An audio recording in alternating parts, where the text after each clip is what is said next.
We begin with a story of sex slaves, underage girls, a billionaire, murder, a prince, and at least one former U.S. president. The story surrounds this man, billionaire Jeffrey Epstein, who served time in 2008 for soliciting prostitution. That charge came as part of a plea deal. It all began in 2005 when Epstein was investigated after a woman reported that he paid her 14-year-old daughter $300 for sex. And since that initial claim, there have been more than 40 women who have come forward with claims that Epstein is a sexual predator and that he not only abused them, but shared them with famous and powerful friends. They are a secret network of international pirates who identify with no nation, no national flag, and Satanism. We are talking about exposing principalities, powers, rulers of the darkness of this world, and spiritual wickedness in high places that are now manifesting themselves, operating through men who are demonically possessed and possess a demonic belief system, is because they want our kids. All of these groups want our children and our grandchildren.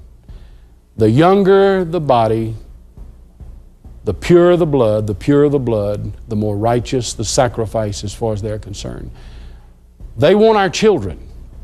They want your grandchildren. Therapists and medical specialists all over the country are actually going to seminars to learn how to treat what is now called satanic ritual abuse. There are many books written on the subject. There are many studies that have been done and that has a very bizarre effect on the children who become victims. This is a drawing from a young lady who was taken to a play therapist. Let me quickly tell you the story. Her mother and dad got a divorce, and her mother and dad separated, living apart. Her dad got visitation rights. When her dad would come pick her up on the weekends, she would come home from the weekend visit disturbed, not able to sleep at night, having problems, and finally the mother took her to a psychiatrist, and the psychiatrist suggested they go to a play therapist. The play therapist is a professional who will allow you to draw the child to draw pictures, and they draw out of the child what's wrong through the pictures. These are some of the pictures. I have the whole case study on it, but you'll notice in this picture there is a third eye. The occult teaches that everyone has a third eye through which light enters. But you notice the teeth. In all of these drawings that the little girl did, there were teeth, the presence of teeth. There is a man putting a child on an altar. At the top there is a fire, and over here there's a man putting a little girl's feet in the fire. There's another drawing with the presence of teeth, and then back to the first drawing. Quickly. This is what the play therapist found out. She asked the child one day after several weeks of therapy, "Well, what do you do when you go visit Daddy?" She said, "We go to church, but not like Mama's church." "What are they doing in this drawing?" the therapist said. "They're putting my friend's feet in the fire." "Did they ever put your feet in the fire?" "No." "What are they doing here?" "They're tying my friend to the table." "Did they ever tie you to the table?" "No." "Well, what do they do to you, Sandy?" And Sandy stood up, put both of her hands over her private, and said, "They bite me down here. They chew on me down here." This evidence was taken to the district attorney. The district attorney arrested the father, found out he was a member of a wolfery group or lycanthropy group. Visitation rights were suspended. The father, incidentally, got probation and had to go into treatment. This was about 2 years ago. About 3 or 4 months ago, I got a call from the aunt. The father was out of therapy and visitation rights had been restored. I think it's tragic, but nevertheless it's the truth. Cults that kill. This is actually what their motto is. If you find that your hands are still willing, then you can turn murder into art. This is a child who was offered as a human sacrifice. Notice how the body is cut up. Here the coroner is holding the child, and if you will observe, there are even hunks of flesh that have been cut out of the body of the child. The coroner said it took 6 hours for the child to die. The reason, because those involved in the group wanted to receive life force from the child. This is a baby. You'll notice bruises all over the body of the baby. The mother is doing time in a Texas prison. The bruises that are all over the baby were explained by the perpetrator, the mother, by saying, in your Bible, and this was her rationale, your Bible says that it pleased the Father to bruise the Son. So we took a hammer and bruised our baby and offered him as a sacrifice to our god, Satan. It is a case that plunged into new depths of depravity, according to the judge, as he jailed the former Lost Prophets singer Ian Watkins for 35 years for a series of child sex offences. Watkins admitted 13 charges, including the attempted rape and sexual assault of a small child, as the judge told him any decent person would experience shock, revulsion and incredulity at his crimes. 2 women, mothers of the children who were abused, were also jailed. Our Home Affairs correspondent Andy Davis was in court. As the police now probe far beyond the UK, trying to map the true scale of this man's crimes, it was left to the judge in the case today to articulate the gravity of the offences they know about. He and the 2 women alongside him had plumbed new depths of depravity, said the judge. Many here, he said, will have heard many horrific cases. This, however, breaks new ground. Your total sentence, he addressed Watkins, is one of 35 years. As Mr. Justice Royce handed down the sentence, someone in the public gallery said, "Wow." Another clapped, and then moments later a woman stood up and started shouting abuse at Ian Watkins. The former Lost Prophets singer, who was caught with more than 90 indecent photos of children, videos of extreme pornography, images of bestiality. The man who in April last year at this hotel attempted to rape on camera an 11-month-old boy, with the boy's mother present and encouraging him. The man who would months later encourage another young mother over Skype to abuse her own young daughter for him, amidst talk of him wanting the little girl to take crack cocaine. What they're saying is just what was said at this meeting, is that just from sheer scientific data alone, just that alone, and that's from data they're compiling and putting together, they are expecting an escalation in natural disasters like nothing recorded in history.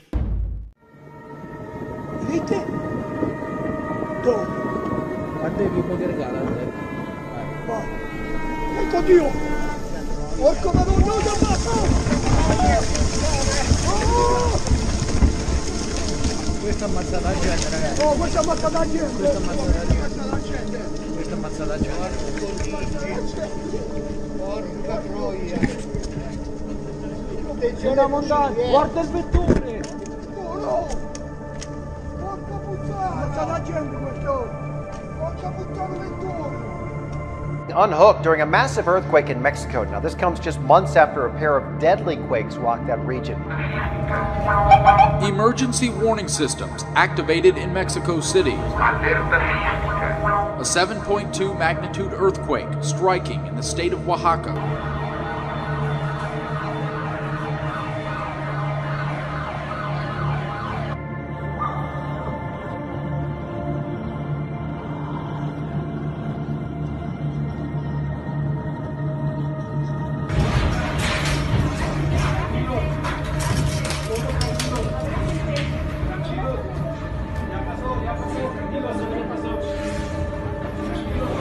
Tremors felt as far away as Guatemala.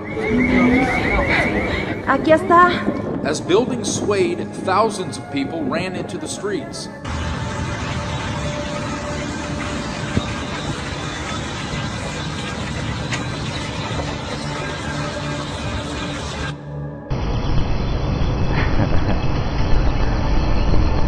What are they doing? I don't know. Oh man, they're going crazy. It's like a swarm. What they're saying is large earthquake swarms are gonna become the new normal. So where we normally would have 3.5s, 4.0s, this and that and the other, you're gonna have swarms. Where we normally have swarms of 2.5s, 3.0s, this, that, and the other in a certain area, it may uptick to 6.5s, 7.5s, 7.0s, this, that, and the other. And those, I mean, and that could trigger a megaquake. But that's what was put out. And again, with the geologists and the seismologists and the other independent scientists that were there, these people are so confused right now, and they're reporting things that they don't even understand. They're reporting large changes, like changes that are happening so fast. See, in a geology sense and in seismology, things happen over a great period of time. And that's where they're very, very concerned at this point in time, because all these changes are happening very rapidly. One of the global concerns they were talking about is that they're very, very shaky about there's 38 volcanoes that are active and erupting at this time across this planet. Another thing that was mentioned there, which I don't have a lot of detail on this, but they're saying that scientists are very concerned and worried about the weight on all the coastlines. You know, and I'm not sure if that's just national, but if it's national, it would have to be global if you think about it. But they're saying that they're very, very concerned. They're also they're preparing. This really blew me away. You know, it really took me away, because I started thinking about a lot of things that we've seen over this year and last year. But they're preparing on a large scale for major separation of landmass, and the evacuations and migrations of people that are going to come with all that. They're FEMA camps. Cameras all over the facility, 6-foot, 10-foot gates, all unmarked white vans, and that is it. So all of you guys have got FEMA camps and everything that's happening in the U.S., there you have it. Scientists, for the most part, agree that the continent is splitting in two, but there is debate over exactly how this most recent fracture was revealed. It's quite phenomenal, really, Vlad. I mean, it's about 50 feet deep and 60 feet wide. I mean, imagine something like that just suddenly appearing. Although geologists in part are saying that actually it was there all along, just hidden away from the world, and that because of some heavy downpour in recent weeks in Kenya, it cleared away what essentially was volcanic ash, which is a lot softer than normal rock, and that is how it came to be revealed. A giant sinkhole the length of 2 football fields and the depth of a 6-story building has opened up on a farm in New Zealand's Bay of Plenty, with volcanologist Bradley Scott calling it pretty spectacular. What I see in the bottom of the hole is the original 60,000-year-old volcanic deposit that came out of this crater. From the drone footage that is a large landslide, that a big area has started to move, and the concerns are how far will it go and when might it do that. There's a high probability that the slide will keep moving. This is a big slide, it started to move, it's been accelerating since October. Odds are it'll continue to move slowly, but you never know sort of how far a slide like that may travel. Now, something else they're looking at, and we already know that this is on the chain here, is unpredictable and unusual weather patterns. Well, what it's doing is, and this is what they were talking about in the meeting, as far as, you know, there was scientists, there were seismologists, these were independent scientists, as far as also state, local, everything. And, you know, seismologists, geologists, they had all these people at this meeting. And they were briefing them after this large earthquake over in Ecuador and the other ones in Japan. You know, because these people had come to them before with a lot of this information that they don't even understand.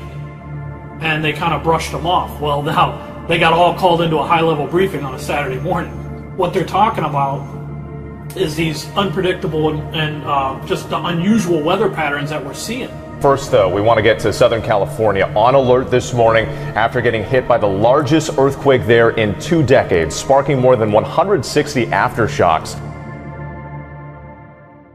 President Trump has repeatedly asked experts about using nuclear bombs to stop hurricanes. What you're looking at right now is a horrifyingly perfect tropical machine. During one hurricane briefing at the White House, Trump said, I got it.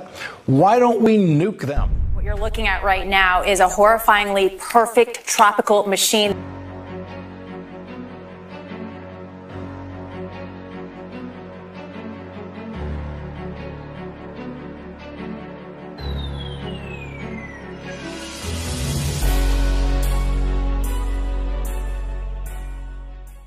The idea of using a nuclear bomb to subdue a hurricane.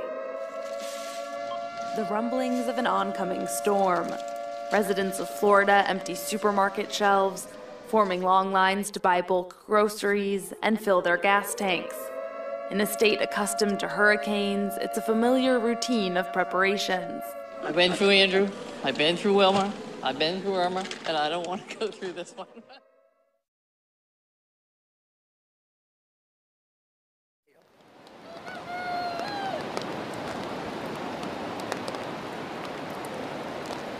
Esto del huracán Dorian, que cambió de la ruta, pues nos sentimos favorecidos y tenemos que darle gracias a Dios porque no hizo daño alguno en la isla de Puerto Rico.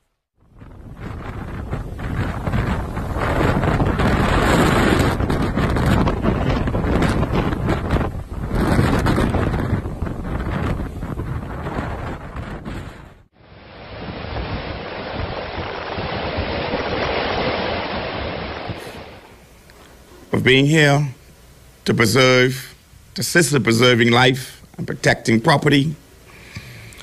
But we have our limitations. When the hurricane is upon us, with the best intention, we will not be able to act.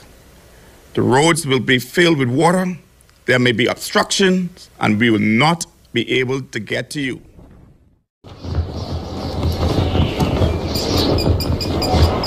Pressure dropping, humidity rising over 80%, increasing wind. Here we are, chapter 2. So your pressure is dropping. It is now a Category 5 powerhouse hurricane.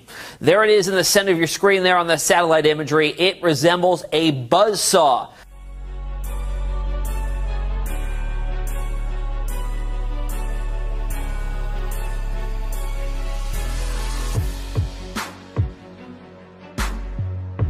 The recording of this video, we have landfall.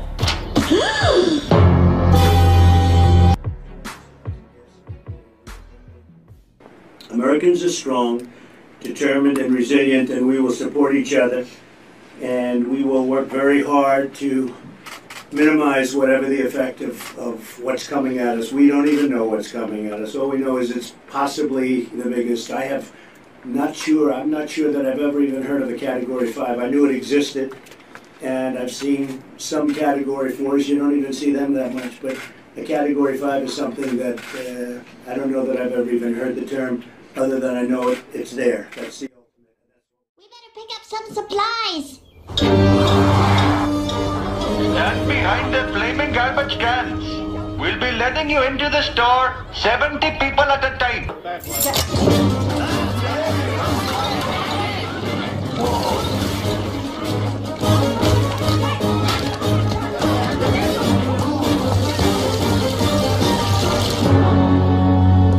Oh, there's so little left. Mom, let's just grab what we can and get out of here. This storm is making people crazy. Sir, for your own safety, we do advise you to evacuate. I ain't leaving. Everyone was warned, but no one listened. A rise in temperature, ocean patterns changed, and ice caps melted. They called it extreme weather. They didn't know what extreme was. In the year of 2019, hurricanes, tornadoes, floods, and droughts unleashed a wave of destruction upon our planet. You know, they were talking about climate change yesterday, and now we're learning that scientists and researchers are looking at how to change the weather on purpose. That's right. Lasers now could one day manipulate rain and lightning. CBS This Morning contributor Michio Kaku is a physics professor at City College of New York. Professor, nice to see you. Extraordinary seeing Al Gore and Bill Clinton there together with Charlie, wasn't it? That's right, yeah. Yeah, they did not get into this discussion, though.